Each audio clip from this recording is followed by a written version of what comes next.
that are corrosive resistance, as well as for steel which are less susceptible to the corrosion.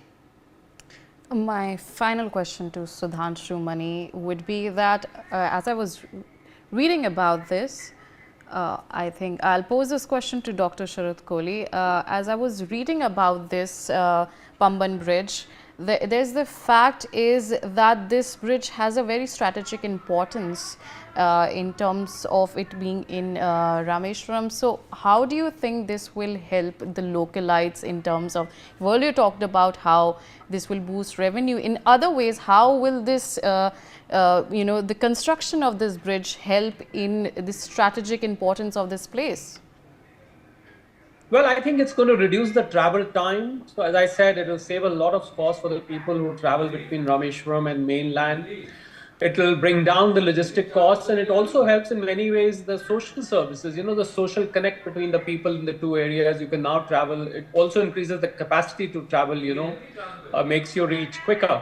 Another very important aspect I would like to comment is, people who are wondering that this is related to bridge inauguration today, that people are wondering, BIMSTEC happened, then Prime Minister's visit to Sri Lanka happened.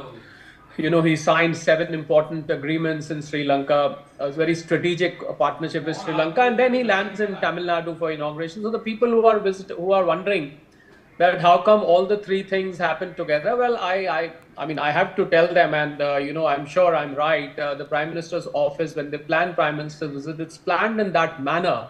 And the BIMSTEC summit dates, of course, are freeze because there are several countries involved in BIMSTEC, along with, I think, Sri Lanka visit, and then the inauguration of the bridges. So everything to prevent frequent visits of the Prime Minister, to save on the cost.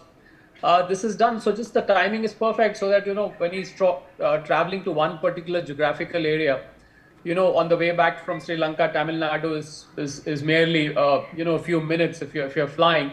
So it makes things easier. Overall, I think it's a great gift to the people of Tamil Nadu, for the people who stay in the coastal area of Rameswaram, people who stay in the mainland around that area. I've been to that area before.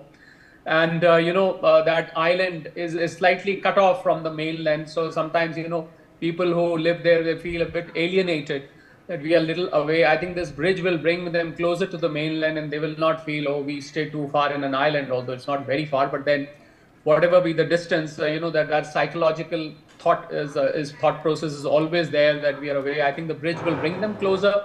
The bridge will connect people of the two places together. As I said, it will boost tourism a lot, because a lot of people would like to travel over the bridge just for the sake of traveling rather than reaching Rameswaram to mainland. They will like to have a fun ride as well. And of course, it will boost the infrastructure which Tamil Nadu, as a state, is getting as a gift. And I'm sure the Chief Minister, Mr. Stalin, for all the political thoughts that he carries, I'm sure he's going to appreciate. The ruling party in Tamil Nadu is also going to appreciate that.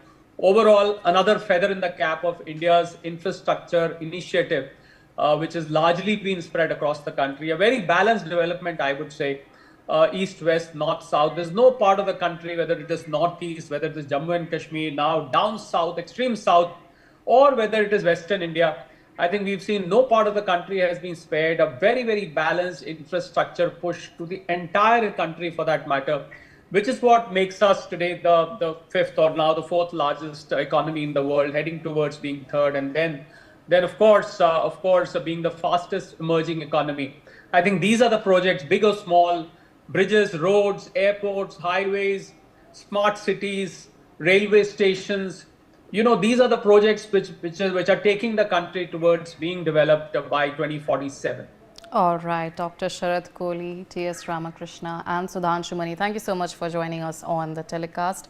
Meanwhile, my colleague Manohar Kesri has filed an exclusive ground report from Mandapam railway station, Tamil Nadu. Let's in fact listen.